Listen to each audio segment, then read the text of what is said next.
आज हम square root को डिटेल में स्टडी करेंगे।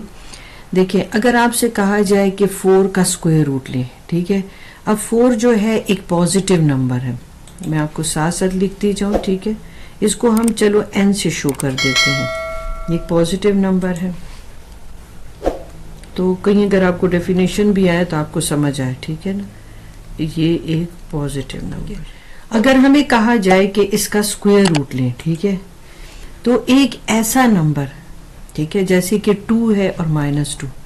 अगर आप 2 - 2 को देखें तो कहते अगर ऐसा नंबर जिसको स्क्वायर करने से दोबारा यही नंबर आ जाए, तो वो जो नंबर होते हैं, जैसे मैं इसको m कह देती हूँ, ठीक है, इसको भी m कह देती हूँ और इसको भी m कहती हूँ, ठीक है, ठीक हो गया।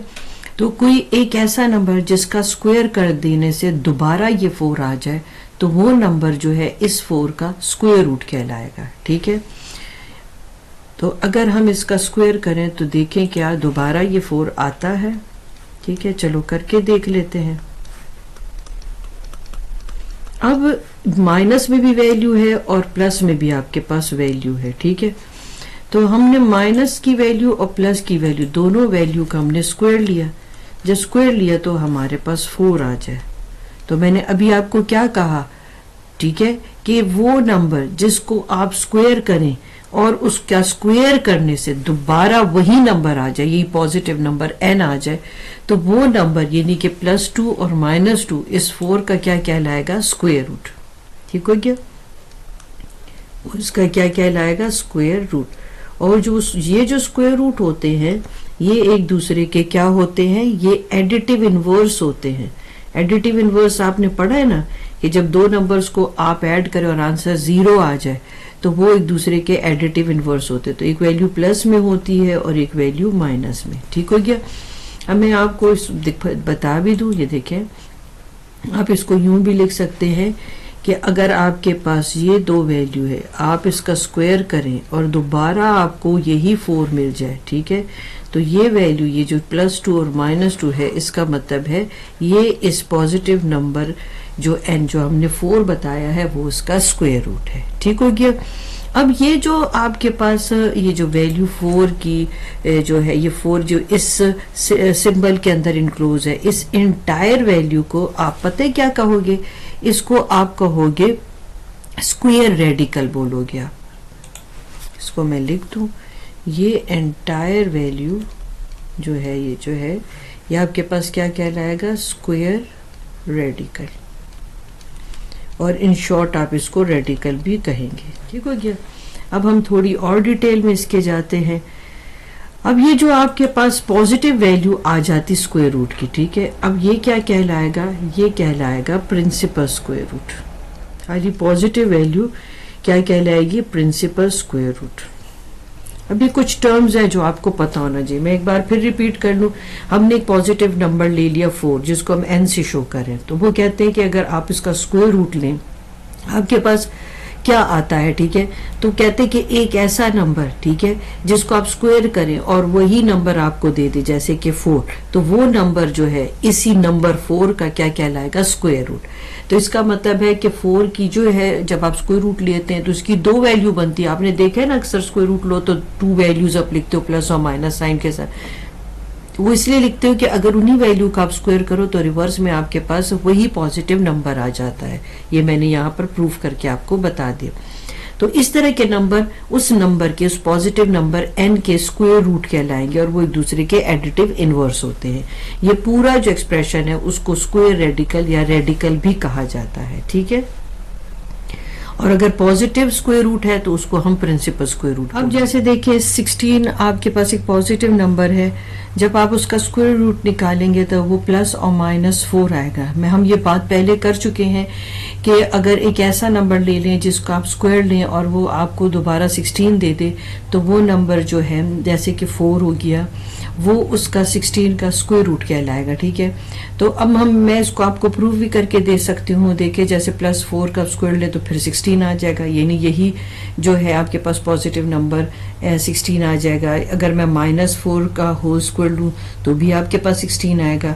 अब ये बेसिक तो आपको पता है ना कि आपने -4 और -4 को मल्टीप्लाई मल्टीप्लाई करना है तो आपके पास 16 आ जाता है, ठीक है। फिर भी मैं आपकी आसानी के लिए आपको करके दे देखिए, -4 और -4 स्क्वायर का मतलब क्या है कि सेम वैल्यू 2 टाइम्स मल्टीप्लाई हुई तो माइनस इंटू माइनस प्लस हो जाता है, 4 टाइम्स 16। तो इसका मतलब है कि आपके पास ये जो +4 -4 है इस 16 का स्क्वायर रूट है, क्योंकि ये वैल्यू पॉजिटिव थी। मगर अगर क्या हो, अगर यही वैल्यू नेगेटिव हो जाए तो हम नहीं कह सकते कि +4 या -4 इसका स्क्वायर रूट है। अब वजह क्या है, चलिए प्रूफ करके देखते हैं, ठीक है। क्योंकि अगर मैं +4 का स्क्वायर लूं तो क्या मेरे पास -16 आता है, नहीं आता। अगर मैं -4 का स्क्वायर लूं तो मेरे पास -16 आता है, नहीं आता, क्योंकि यहाँ पर नेगेटिव साइन है, मुझे यहाँ पर नेगेटिव साइन भी चाहिए। तो नेगेटिव वैल्यू का आप स्क्वायर रूट नहीं इस तरह से ले सकते। तो फिर उसको सॉल्व करने का क्या तरीका होता है, फिर ये इमेजिनरी नंबर्स जो है उसके थ्रू जो है आप इसका जो है इस तरह की जो नेगेटिव नंबर जो है उसका आप स्क्वायर रूट जो है लेते हैं, ठीक है।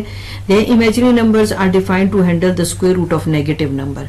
यानी नेगेटिव नंबर का अगर आपको स्क्वायर रूट लेना है तो फिर आपने इमेजिनरी नंबर का जो मेथड है वो आपने जो है यूज करना है। ये फिर अपने नेक्स्ट टॉपिक्स में इसको हम डिस्कस करेंगे डिटेल में। अब जैसे देखिए 25 एक पॉजिटिव नंबर है, ठीक है। इस पूरे एंटायर जो एक्सप्रेशन है जो बना हुआ है 24 और रेडिकल के सिंबल के अंदर इंक्लूज है, तो इस पूरे उसको हम कहेंगे स्क्वायर रेडिकल और रेडिकल, ठीक हो गया। अब ये जो आपके पास सिंबल है इसको आप रेडिकल कहेंगे, जो अंदर की वैल्यू उसको आप रेडिकेंड कहेंगे। जब भी आपके पास ये जो रेडिकल का ये सिंबल है या उसके ऊपर 2 लिख दें, इसकी पावर 1/2 जो होती है, दोनों आपके पास जो एक्सप्रेशन है उनको एक ही तरह से माने जाते हैं, ये सेम है, ठीक है। और इसकी जो पावर है उसको आप 1/2 से जो है वो शो करते हैं, ठीक हो गया। अब जरा इस स्टेटमेंट को समझे ताकि आपको मेरी ये बात समझ आ जाए। अभी थोड़ी देर पहले मैंने आपको क्या कहा कि ये दोनों जो रेडिकल के सिंबल हैं ये इक्वल माने जाते हैं और इनकी वैल्यू 1/2 होती है। The power 1/2 of a perfect square. अब जरा इस चीज को समझे मैं क्या बता रही हूँ, ठीक है। यानी मैंने परफेक्ट स्क्वायर एक 16 लिया। हम परफेक्ट स्क्वायर कहते हैं किसको, जैसे 4, 16, 25 ये परफेक्ट स्क्वायर। हम इनको परफेक्ट स्क्वायर क्यों कहते हैं, क्योंकि ये सेम ही वैल्यू के साथ मल्टीप्लाई होते हैं। जैसे 2 से मल्टीप्लाई तो 4 हो जाएगा, 4 से मल्टीप्लाई तो नहीं, सेम नंबर के साथ मल्टीप्लाई हो के जो नंबर है उस नंबर को हम परफेक्ट स्क्वायर कहते हैं। तो वो जो नंबर जो मल्टीप्लाई हो रहे हैं वो भी पॉजिटिव नंबर है और जो आपको परफेक्ट स्क्वायर मिल रहा है वो भी एक पॉजिटिव नंबर मिल रहा है, ठीक है। तो कहते हैं कि अगर कोई परफेक्ट स्क्वायर हो, ठीक है, और आप मतलब कोई भी आप कोई पॉजिटिव नंबर ले लें और आप उसका जो है आप क्या ले लें, स्क्वायर रूट ले लें, ठीक है। यानी कि सीधी सी बात है 1/2 पावर ले लें। मैंने अगले स्टेप में आपको बताया है क्योंकि इसकी वैल्यू आपके पास 1/2 है। तो perfect square of any positive number, यानी ये पॉजिटिव 16 जो है वो किसका परफेक्ट स्क्वायर है, वो 4 का परफेक्ट स्क्वायर है, ठीक है ना। तो perfect square of any positive number, मतलब मैंने यहाँ कोई भी पॉजिटिव नंबर था जैसे 4 है उसका परफेक्ट स्क्वायर 16 ले लिया, ठीक है, और उसकी पावर मैंने 1/2 ले ली। The power 1/2 of a perfect square of any positive number. आपको ये स्टेटमेंट समझ आ रही है ना, ठीक है ना। यानी मैंने क्या किया कि एक नंबर 4 था और उसका परफेक्ट स्क्वायर मैंने ले लिया 16, ठीक है। परफेक्ट स्क्वायर 16 ही होता है 4 का, ठीक है, और उसकी पावर मैंने 1/2 ले ली, ठीक है। तो आंसर मेरे पास क्या आया, तो उसका स्क्वायर रूट मेरे पास 4 आया, ठीक हो क्या। यानी उसी नंबर 16 का मेरे पास स्क्वायर रूट 4 आ गया। अब उसको मैंने सॉल्व कैसे करना है, जैसे 16 परफेक्ट स्क्वायर है, ठीक है, इस रेडिकल साइन की वैल्यू क्या है, वो 1/2 है, ठीक है। अब 16 जो है मैं 4 को 2 टाइम्स आप मल्टीप्लाई करें तो 16 आता है, ठीक है। तो मैंने 4 के ऊपर 2 लिख दिया, ठीक हो गया। 1/2 के साथ ये 2 जो है वो कैंसिल हो गया तो मेरे पास 4 आ गया, ठीक है। अब अगर आप ये पूरी स्टेटमेंट पढ़ो तो आपको बहुत अच्छे से समझ आएगी कि power 1/2 of a perfect square, ठीक है, ऑफ एनी पॉजिटिव नंबर यानी कि 4 is called the square root of that positive number, यानी उस पॉजिटिव नंबर 16 का स्क्वायर रूट बन जाता है, ठीक हो गया। अब यहाँ पे देख लेते हैं आप कि अब अगर 2 के अलावा कोई और पावर हो जाए, ठीक है, तो हम उसको क्या कहेंगे, फिर भी हम उसको क्या कहेंगे, ये इसको इंडेक्स कहेंगे। जो आपके पास ये सिंबल है वो रेडिकल का सिंबल है और 27 आपके पास क्या है, रेडिकेंड है। अब हम करेंगे डेफिनेशन ऑफ nth रूट, ठीक है। अब आपको ये पता होना चाहिए कि ये nth रूट क्या है। जो आपके पास ये रेडिकल का साइन है इसके ऊपर जो पावर है ना वो वो डिफाइन करती है कि आपके पास ये किसके इक्वल है। यानी ये जो इंडेक्स है वो डिफाइन करता है कि ये वैल्यू किसके इक्वल है। तो अगर आपके पास रेडिकल के साइन के ऊपर 2 है, वो 1/2 के इक्वल है, अगर 3 है तो 1/3। ये आपके पास क्या कहलाता है, जैसे क्यूबिक रूट आपके पास आ गया, जैसे कि ये क्यूबिक रूट कहलाएगा, ये आपके पास स्क्वायर रूट कहलाता है, ये 4th रूट कहलाता है, 5th रूट, इस तरह से nth रूट। चलिए हम इसको यूज करना देखते हैं। For any real number a and b, any positive integer n greater than 1, ठीक है। If a raise to power n is equal to b, यानी ये वैल्यू जो है n से ग्रेटर 1 से ग्रेटर ही होगी। तो 1 तो हम अगर लें तो 1 ही आ जाएगा, तो फिर उसमें तो कुछ भी चीज हम नहीं निकाल सकते, ठीक है। तो कोई ना कोई नंबर होना चाहिए जो 1 से ग्रेटर होना चाहिए, ठीक है। अगर if a raise to power n is equal to b, तो then a is equal to b 1/n। अब इसको पहले मैं आपको बताऊं कि ये इससे इसमें कैसे कन्वर्ट हो गया। देखिए, अगर ये a n है ना, ठीक है ना, और मुझे इस a के ऊपर जो n की पावर है उसको इसमें इसके पावर में से हटाना है, रिमूव करना है, तो मैं किससे मल्टीप्लाई करूंगी, 1/n से। मगर मैं 1/n को खाली a के ऊपर नहीं या a की पावर के साथ नहीं मल्टीप्लाई करूंगी, मगर उसको मुझे b के ऊपर जो पावर उससे भी मल्टीप्लाई करना है, चाहे उसके ऊपर कोई नंबर हो या ना हो, क्योंकि आप दोनों साइड पर एक फंक्शन लेते हैं ना। ये कैंसिल हो गया, तो मेरे पास अब a के ऊपर तो कोई पावर नहीं रही, मगर मेरे पास b के ऊपर एक पावर आ गई 1/n, ठीक हो गया। तो where n is the index of the radical, और ये n बेसिकली क्या होता है, रेडिकल का जो आपके पास सिंबल है उसका इंडेक्स होता है, ठीक है। हम इसको लिखते हैं इस तरह से, ठीक हो गया, और इसको हम यूं बंद कर देते हैं। इसका मतलब आपके पास क्या है कि ये n जो है आपके पास क्या है, इंडेक्स है। अब ये इंडेक्स कुछ भी हो सकती है, 2b 3b 4b 5b कुछ भी, मगर इसको हम पढ़ते क्या है, nth रूट। जैसे मैंने पढ़ा 4th रूट 5th रूट है, इस तरह से क्यूबिक रूट होता है, स्क्वायर रूट होता है, ठीक हो गया ना। अब हम अगला एक स्टेप इसके थ्रू आप इस डिफरेंस को बहुत अच्छे से समझेंगे, ठीक है। अगर मैं लिखती हूँ a raise to power n is equal to b, इसका क्या मतलब है कि b is the nth power of a। मैं आपको ये डेफिनेशन क्यों रीड करा रही हूँ, क्योंकि अमूमन एमसीक्यूज में आ जाती है, जिसमें आपको फिर इन चीजों का मतलब नहीं समझ आता, तो इसलिए ये इस चीज को समझना बहुत ईजी है। b is the nth power of a, यानी कि b जो है बेसिकली इसका आंसर है। अब यहाँ एग्जाम्पल में देखें तो आपको खुद ही समझ आ जाएगा, जैसे कि यहाँ पर जो है y की पावर 3 है, ठीक है ना, तो और वो इज इक्वल टू x है। अब इससे भी आसान आप ये समझ लेंगे, ठीक है, कि मैं अगर कहूँ कि ये जो 8 है, ठीक है, वो बेसिकली क्या थी कि nth पावर ऑफ 2 थी, ठीक है ना। अब आपको ये चीज समझ आएगी, b is the nth power of 2, यानी कि इसका मतलब ये है कि 2 को कितनी बार आपने मल्टीप्लाई करना है, ये बेसिकली इस चीज को बता रहा है, ठीक है ना। यानी कि 8 बता रहा है कि 8 आया कैसे, कि जो आपके पास 2 है उसकी क्या पावर थी, उसकी पावर 3 थी। इसका मतलब है कि 2 को 3 टाइम्स मल्टीप्लाई करने से 8 आया, तो हम बोलते हैं b is the nth power of a, यानी कि ये जो b आया है, यानी कि 8 जो आया है वो बेसिकली इस a की पावर क्या थी, उतनी दफा मल्टीप्लाई करने से आया है, ठीक है। अब यहाँ देखिए इसका क्या मतलब है, वहाँ nth पावर थी, यहाँ nth रूट है।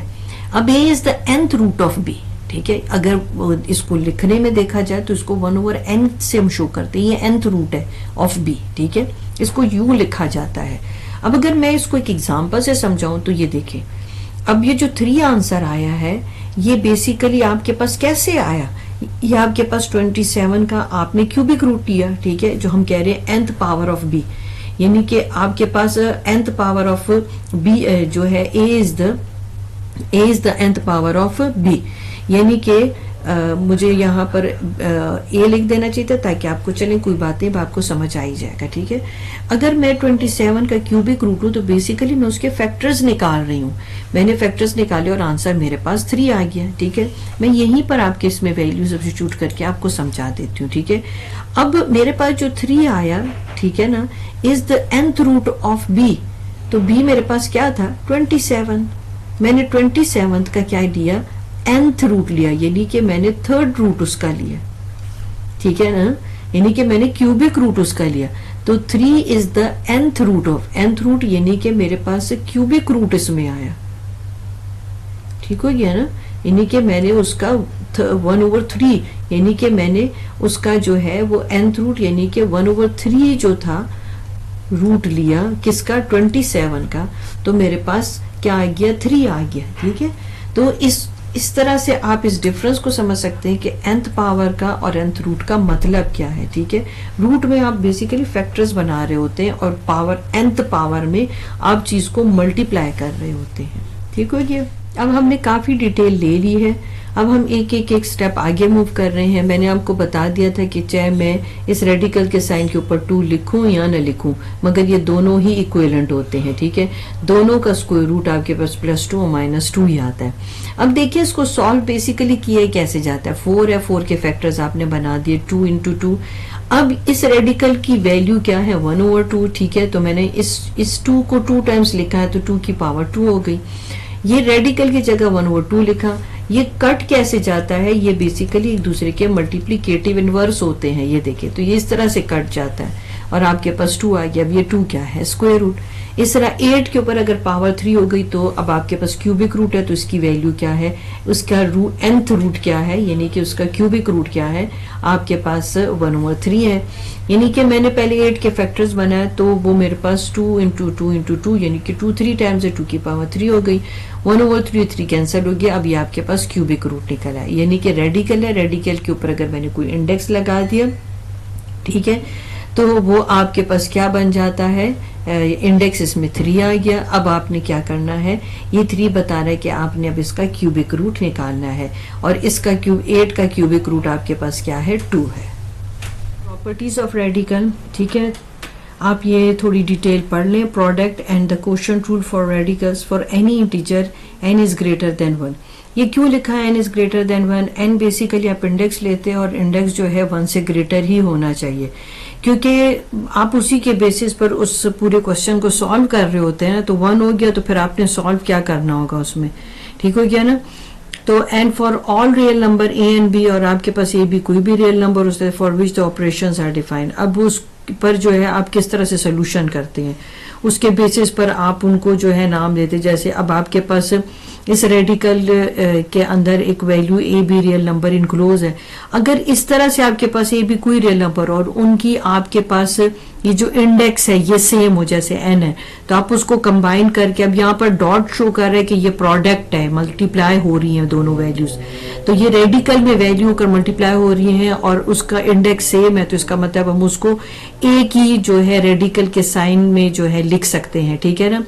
ए बी जो है ये इसको आप क्या कहते हैं, प्रोडक्ट रूल फॉर रेडिकल। अब देखें यहाँ पर एक एग्जांपल देख लें। 8 के ऊपर जो आपके पास जो रेडिकल का इंडेक्स है वो 3 है।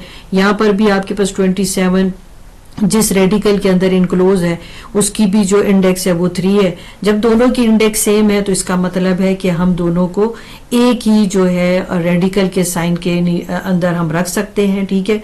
अब आप इसके फैक्टर्स बना ले, ठीक है, चाहे तो आप 2 3 टाइम्स है, आप 2 की पावर 3 करके भी इसको सॉल्व कर सकते हैं। यानी कि मेरा कहने का मतलब ये कि 2 की पावर 3 और 3 की पावर 3 करके भी आप सॉल्व कर सकते हैं, ठीक है।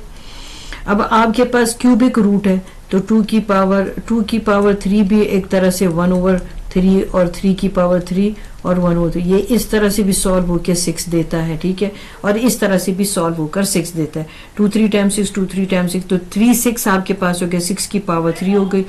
अब 3 है आपके पास तो क्यूबिक रूट है तो 1/3 3 से कैंसिल हो गया, आपके पास 6 आ गया। अब देख ले क्वोशिएंट रूल फॉर रेडिकल क्या है। अब आपके पास यहाँ पर जो रेडिकल साइन है उसकी आपके पास इंडेक्स सेम है, ए बी है, ठीक है। तो इस तरह से भी जब कभी हो आपके पास इंडेक्स सेम हो, यानी आपके पास nth रूट है, तो आप एक रेडिकल के साइन के अंदर इस वैल्यू को लिख सकते हैं, ठीक हो गया। जैसे 64 है आपके पास क्यूबिक रूट है, 8 है क्यूबिक रूट है, यानी कि यहाँ पर आपके पास इंडेक्स सेम है, यानी कि रेडिकल जो साइन है उसकी इंडेक्स सेम होने की वजह से आप उसको एक ही जो है रेडिकल साइन के अंदर लिख सकते हैं, ठीक है। अब इसको आप सॉल्व करें, 8 टाइम्स 64 होता है, ठीक हो गया। 8 के आपने फैक्टर्स बना दिए, 2 3 टाइम्स अगर मल्टीप्लाई करो तो 8 आता है, 2 की पावर 3 ले ली। अब ये जो रेडिकल साइन है आपको मैंने बताया था ना कि अगर आपके पास ये इस तरह से 3 इंडेक्स आ जाए तो हम उसको क्यूबिक रूट कहते हैं। हम उसकी वैल्यू लिख लेते हैं 1/3, 3 से कट गया। ये कटता कैसे है ये भी आपको पता होना चाहिए। 3 1/3 से मल्टीप्लाई हो रहा है तो ये एक दूसरे के मल्टीप्लिकेटिव इनवर्सेस थे, ये कैंसिल हो जाते हैं और 2 आपके पास आ गया, ठीक है ना। अब हम एग्जांपल 6 देख लेते हैं। Use the product rule for radicals to simplify the following. अब यहाँ पर देखिए इंडिसेस दोनों की सेम है, ठीक है। अब अगर आप नोटिस करें तो यहाँ पर भी आपके पास जो 2a और 7b की इंडिसेस अगर सेम होती है तो हम क्या कर सकते हैं कि हम इन दोनों वैल्यूज को हम एक ही जो रेडिकल का साइन है उसके अंदर लिख सकते हैं, ठीक है ना।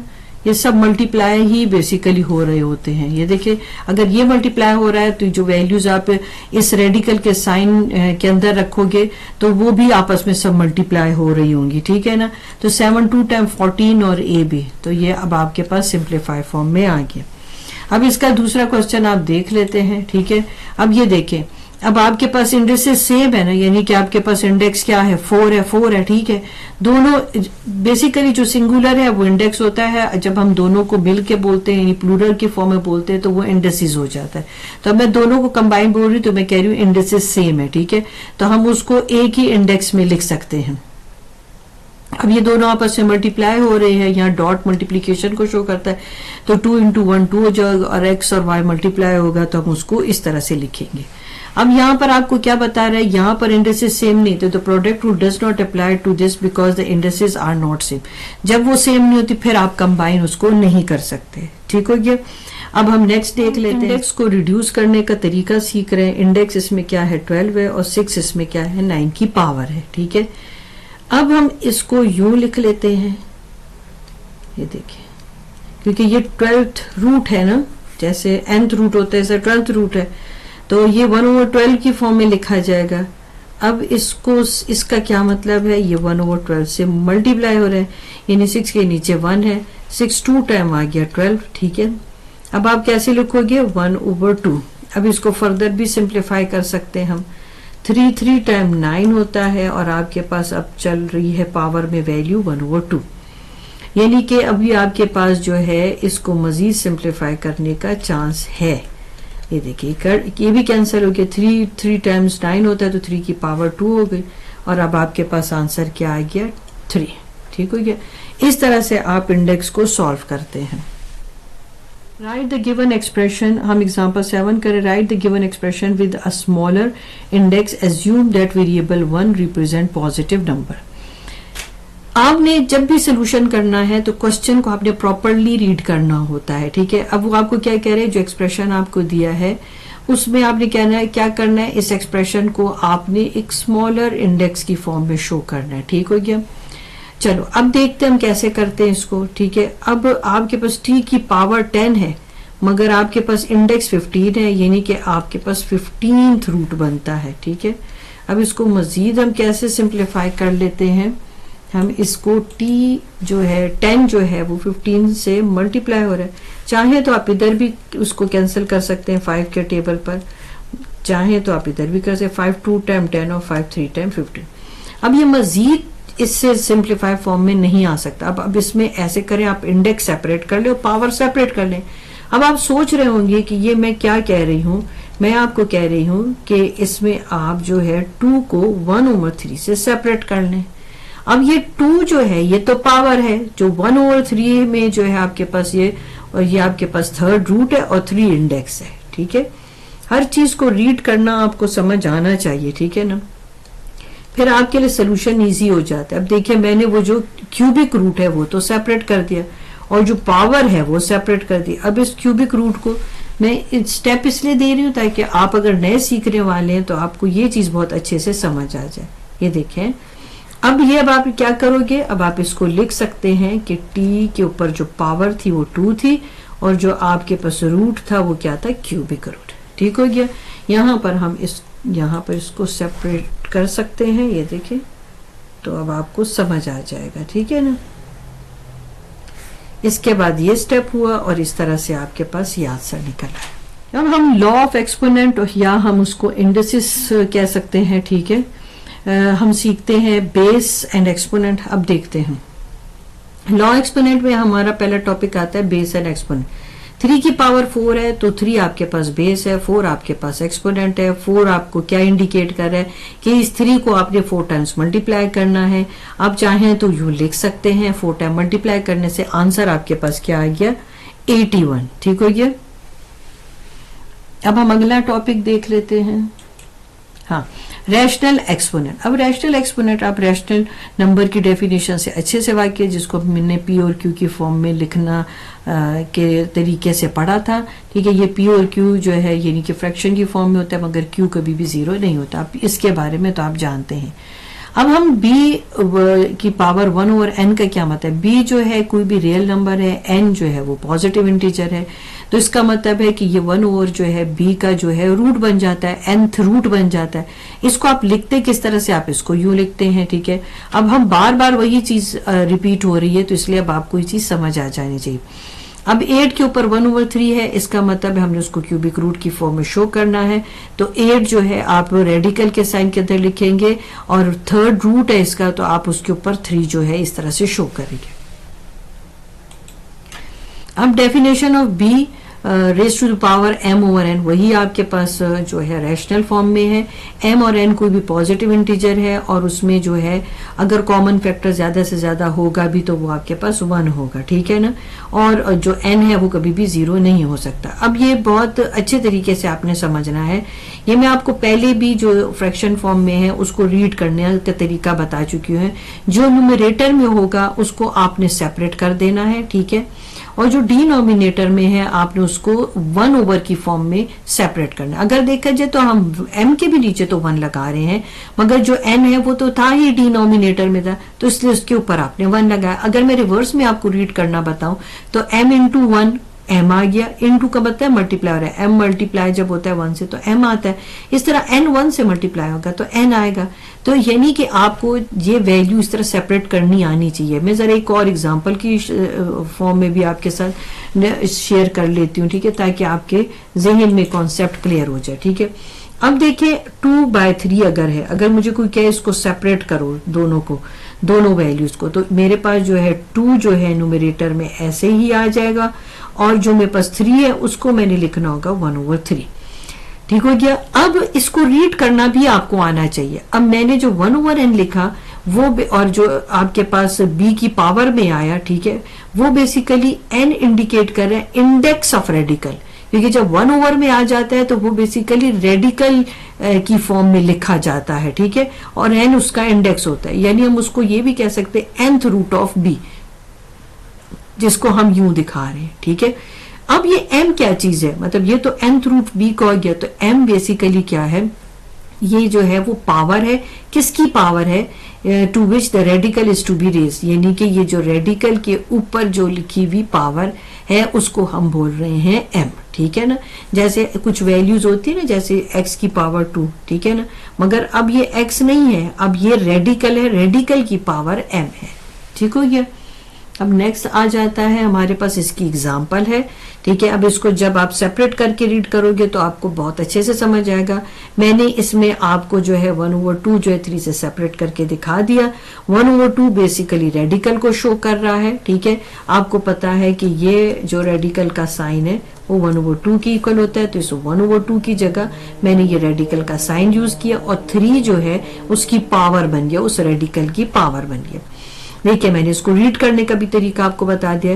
2 जो है is the index of radical है, यानी कि 2 को हम क्या कहेंगे nth रूट या जो आपके पास सेकंड रूट ऑफ 36 है, ठीक है ना, उसको हम स्क्वायर रूट भी कहते हैं। और जो 3 जो है पावर जो है किसकी पावर है, to which the radical is to be raise, यानी कि रेडिकल के ऊपर जो पावर है वो 3 है।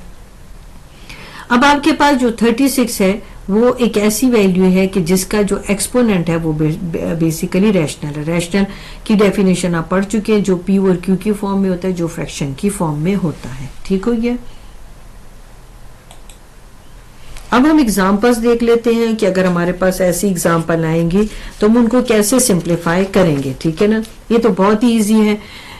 देखो दोनों तरीकों से मैं आपको रीड करना सिखाऊं, ठीक है। ये आपके पास 3 इंटू 3 हो जाएगा और आपके पास पावर 1/2 चल रही है इस वक्त, ठीक है ना, यानी कि स्क्वायर रूट चल रहा है। अब इसको अगर मैं 2 लिखूं तो ये 1/2 जो है इसे कैंसिल होकर आपको 3 दे देगा। अब इसी 9 की वैल्यू को हम दूसरे किस तरीके से शो करते हैं मैं वो भी आपको बता दूं। दूसरा हम इसको यूं भी दिखाते हैं, ठीक है, तब भी इसका यही मतलब होता है। 3 इंटू 3 आ गया आपके पास 1/2 और फिर 3 की पावर 2 और ये 1/2 और 2 कैंसिल है और आपका आंसर आ गया 3। तब भी यही चीज आती है, ठीक है, यानी मैंने इसको इस फॉर्म में और इस फॉर्म में दिखा दिया। अब 64 की पावर 1/3 है तो इसका क्या मतलब है कि आपके पास जो 4 है उसको आप 3 टाइम्स ले लोगे, ठीक है ना। तो अब आपके पास 1/3 है, यानी क्यूबिक रूट है। 4 की पावर आ गई 3 और 1/3 ये कैंसिल होके आपको 4 देगा। अब आप इसको क्यूबिक रूट में यूं भी दिखा सकते हैं और इसी तरीके से इसका भी आंसर 4 ही आएगा। अब 81 आ गया आपके पास। 81 जो है वो किसके फैक्टर्स, आपके इसके 81 के क्या फैक्टर्स होंगे, 3 4 टाइम्स, ठीक है। अभी पीछे आपने ये एग्जांपल कर भी ली है, ठीक हो गया। अब 3 की पावर 4 और 1/4 ये कैंसिल होके आपको आंसर 3 देंगे और आप इस 81 को जो है यूं भी शो कर सकते हैं, ठीक है, और उसका आंसर भी इसी तरह 3 आ जाएगा, क्योंकि इसके बाद आप फिर ये स्टेप करेंगे। अब 32 के क्या फैक्टर्स हो सकते हैं, इसका मतलब है कि 2 5 टाइम्स अगर आप लोगे 1 2 3 4 5 1 2 3 4 5 टाइम्स अगर आप लोगे तो इसका मतलब क्या, 2 की पावर 5 और 1/5 ये कैंसिल हो जाएगा और आपका आंसर आ जाएगा 2, ठीक हो गया। ये तो आपने इसको सिंप्लीफाई करना सीख लिया। इसको भी आप ऐसे लिख लें, कोई मसला नहीं है, ठीक है। इसका 5th रूट है, अब आपके पास 2 की पावर 5 हो गया और 5th रूट हो गया, ये इसके साथ कट गया और आपका आंसर क्या आ गया 2, ठीक हो गया। अब हम नेक्स्ट देख लेते हैं। अब देखें, अब अगर आपके पास कुछ इस तरह से एक्सप्रेशन होगा तो फिर आप इसको कैसे सिंप्लीफाई करेंगे। मैंने आपको कहा था कि आप इसमें जो है 1/3 को 2 से आप सेपरेट कर दें, चाहे तो आप एक और स्टेप ले सकते हैं, ठीक है ना, 1/3 इंटू 2, ठीक हो गया। अब क्या करेंगे कि अब इसको जो है आपने बना लेने हैं 2 इसके फैक्टर्स बना लेंगे, ठीक हो गया। ये 1/3 अभी हमारे साथ 2 चल ही रहा है, ठीक है ना। अब 2 की पावर हो गई 3 और ये 1/3। जब आपको रूल्स आएंगे और लॉज आएंगे तो फिर क्वेश्चन सॉल्व करना फिर कुछ भी मुश्किल नहीं होता। तो ये देखिए ये कट गया। अब ये 2 पावर ने अब अपना काम दिखा दिया।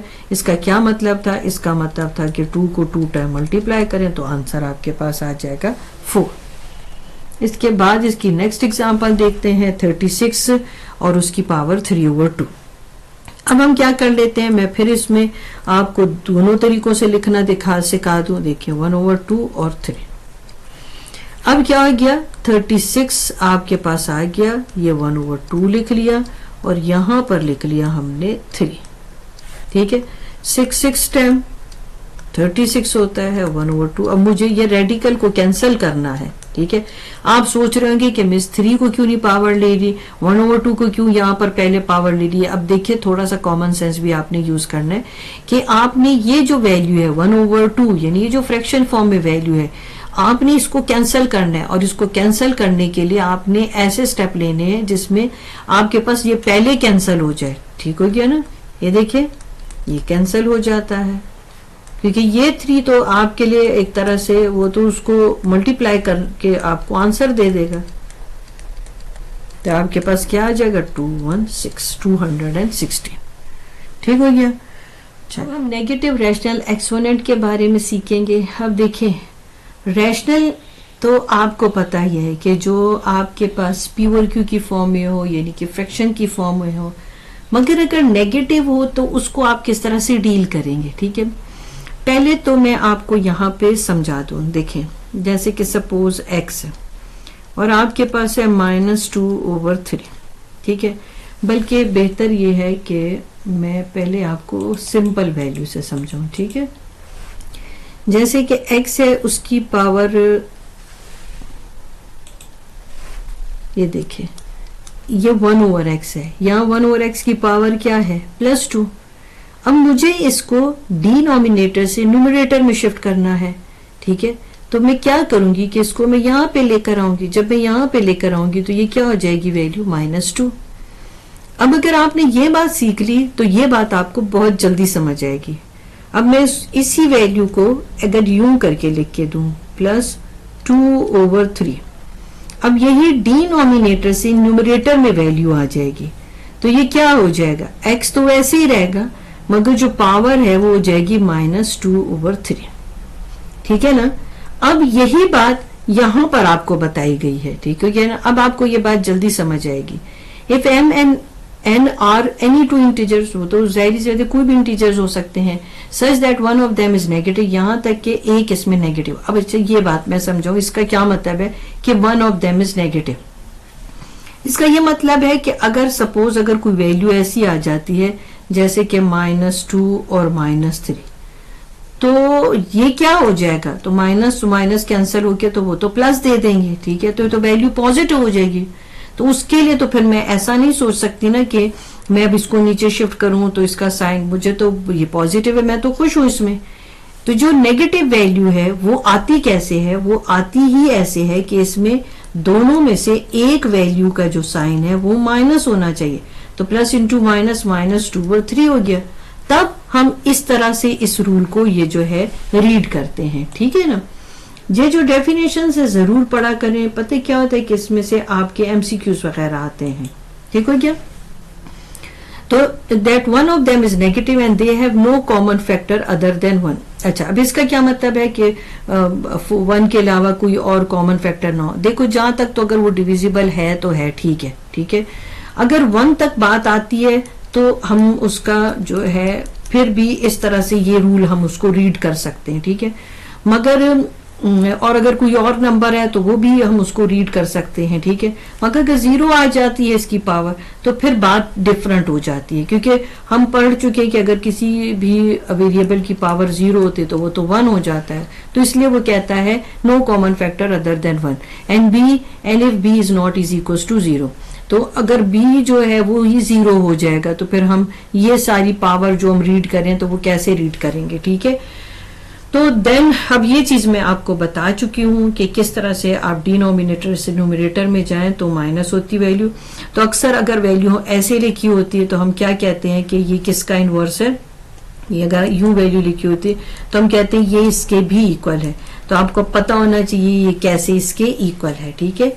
For all b belongs to r for which ये हम ये सब कुछ डिफाइन अप कर चुके हैं। सही, आपको ये बात अब बहुत अच्छे से समझ आएगी, ठीक है। अब ये इसके इक्वल क्यों है, क्योंकि अगर मैं इसको डिनोमिनेटर में ले जाऊं तो मेरे पास यही चीज आ जाएगी। ये इसके इक्वल क्यों है, क्योंकि अगर मैं इसको डिनोमिनेटर में ले जाऊं तो मेरे पास क्या होगी 8 raised to the power -1 इसी तरह से आ जाएगी, ठीक हो गया। अब आपने इसको एग्जाम्पल के थ्रू भी सीख लिया और आपने इसको क्वेश्चन के थ्रू भी जो है वो सीख लिया है। अब हम नेक्स्ट टॉपिक की तरफ जाते हैं। अब यह एग्जाम्पल 10 है, हम इसको सिंप्लीफाई करेंगे, ठीक है। पहले तो हमने क्या करना है कि पहले इसका माइनस जो है हमने जो है वो खत्म करना है। अब वो कैसे माइनस खत्म करना है, अब आप पढ़ चुके हैं कि मैं 16 को, अब यहाँ पर अगर कुछ नंबर नहीं है तो 1 है ना, तो मैं इसको डिनोमिनेटर में लेकर आ जाऊं तो ये माइनस जो है अब प्लस हो जाएगा, ठीक है। अब हम इसको सिंप्लीफाई करेंगे। अब सिंप्लीफाई करने का तरीका वही है जो भी मैंने पीछे आपके साथ डिस्कस किया था कि अब आप ऐसे करें कि यहाँ 3 और 4 है ना, तो अब आप या तो आप इस 16 के फैक्टर कर लें या फिर आप पहले इसको सेपरेट करके कर ले काम, ऐसे कर लें, ठीक है। देखो क्या ना, अब आप इसके जो है फैक्टर्स बना सकते हैं। 2 4 टाइम्स आपके पास आ जाएगा और अब आपके पास 1/4 और मल्टीप्लाई कर रहे हो 3। अब यहाँ पर मैं ये इसको यहाँ पर कंटिन्यू भी करती हूँ, ठीक है। 2 की पावर आपके पास 4 आ गई, ये 1/4 आ गया और कंप्लीट पावर इसकी जो थी वो 3 चल रही थी। 4 से कट गया आपके पास। अब आपके पास क्या आ गया, 2 की पावर 3 आ गई, ठीक है ना। 2 की पावर 3 का मतलब है कि 2 ही को आपने 3 टाइम मल्टीप्लाई करना है, तो आपके पास आंसर क्या आ गया 1/8।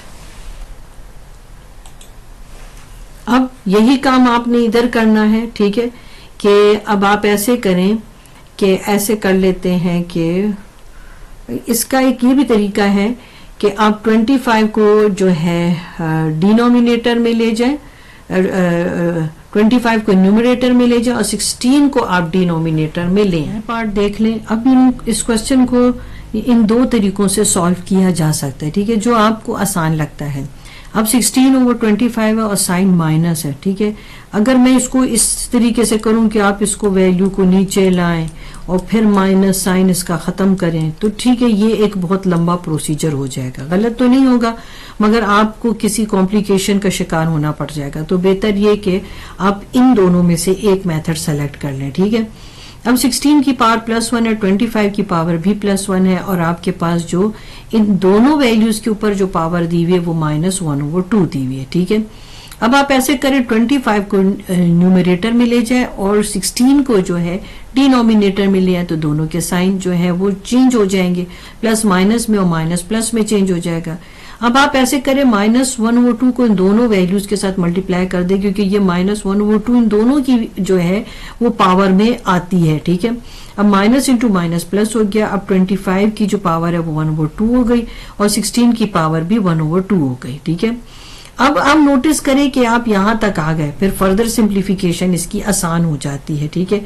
अब फर्दर सिंप्लीफिकेशन कैसे करते हैं वो मैं आपको यहाँ पे करके दिखा देती हूँ, ठीक है। 25 1/2 और 16 1/2। अब इसकी ये पावर है और 16 की पावर भी पॉजिटिव हो गई है। हमें पता है 5 टाइम 25 होता है और आपके पास 4 टाइम 16 होता है। 5 की पावर आपने ले ली 2 और ये 1/2। 4 की पावर भी आपने ले ली 2 और ये 1/2। ये 2 कैंसिल हो गया आपके पास और आपके पास आंसर क्या आ गया 5/4।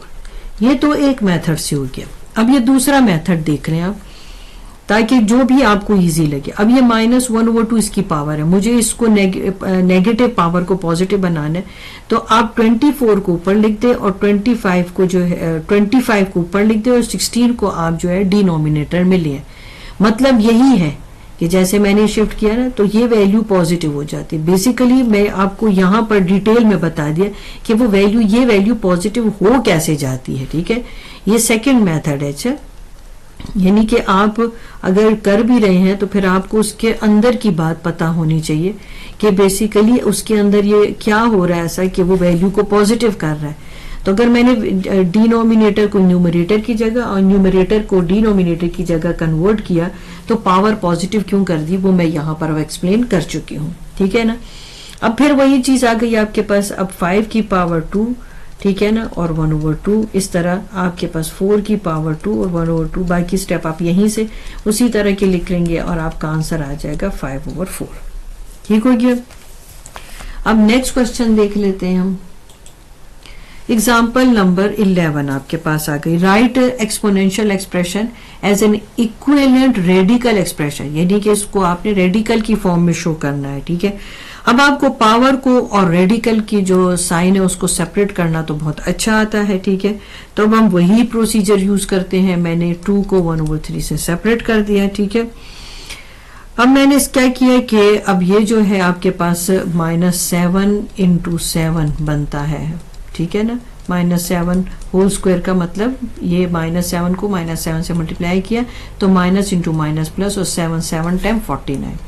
तो यहाँ तो आपके पास आ गया 49 और उसका आपने 1/3 जो है क्या ले लिया, क्यूबिक रूट ले लिया, ठीक है। ये देखिए 3 आपके पास इंडेक्स हो गया।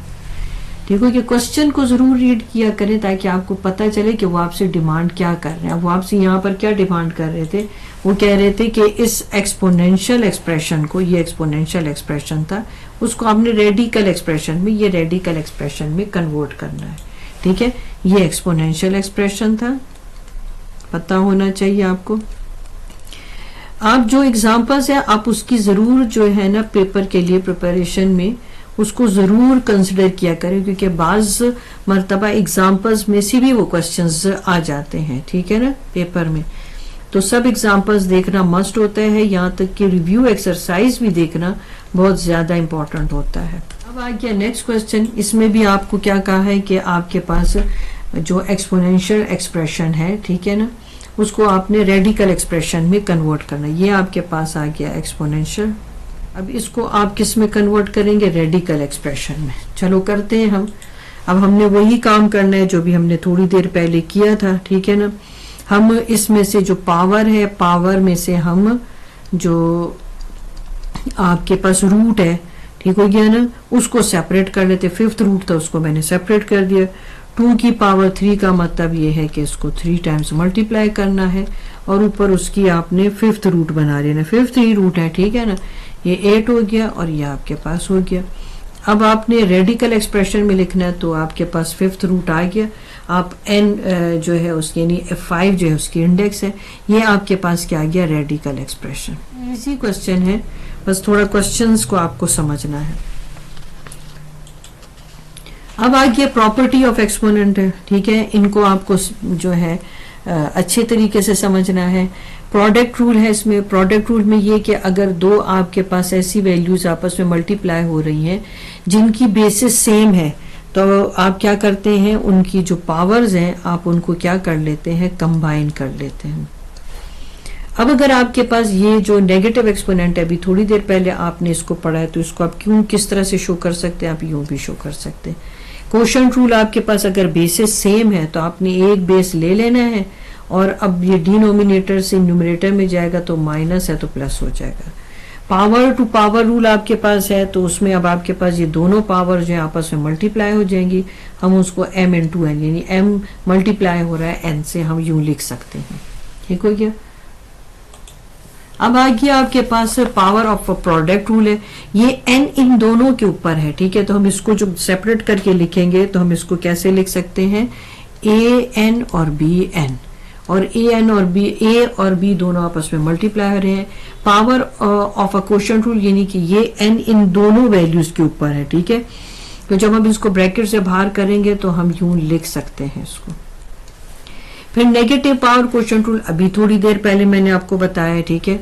अब आपने जब ये नेगेटिव साइन खत्म करना है तो आप डिनोमिनेटर को न्यूमरेटर में लिख दें और जो न्यूमरेटर है उसको डिनोमिनेटर में लिख दें और इस माइनस वैल्यू को आपने माइनस पावर को आपने प्लस में कन्वर्ट कर दिया है, ठीक है। उसके अंदर क्या चीज क्या डिटेल थी वो मैं आपके साथ डिस्कस कर चुकी हूँ। अब एग्जाम्पल ले लेते हैं, ठीक है। अब इसको सॉल्व कैसे करते हैं? इसको use the property of exponent to evaluate each of the following. अब आपने इसको कैसे सॉल्व करना है? ये आपके पास पावर 2 ही है शायद, हाँ, ठीक है। अब आपने पावर टू पावर लॉ के अकॉर्डिंगली 6 को 1/2 से मल्टीप्लाई किया। 2 3 टाइम क्या हो गया? 6। अब आपके पास क्या हो गया? 5 को 3 टाइम्स मल्टीप्लाई कर लें तो आपके पास 125 आता है। अब इसमें अब आपको क्या करना है? देखिए आपके पास बेसिस कुछ भी थी, ठीक है। ये भी आप पढ़ चुके हैं पीछे, ठीक है। बेसिस अगर डिफरेंट हो और उसकी पावर सेम हो तो आप क्या कर लेते हैं कि आप इन दोनों को एक ही जो है पावर के साथ लिख सकते हैं, ठीक है। ऐसे दोनों को कंबाइन करके लिख सकते हैं। अब 2 8 टाइम्स 16 हो गया और 1/2, मगर अभी भी हमें लग रहा है कि हम इसको और मजीद सिंप्लीफाई कर सकते हैं। 4 टाइम्स 16 होता है, ठीक है। तो 4 की पावर हमने ले ली 2 1/2 और इसका हमारे पास आंसर आ गया 4।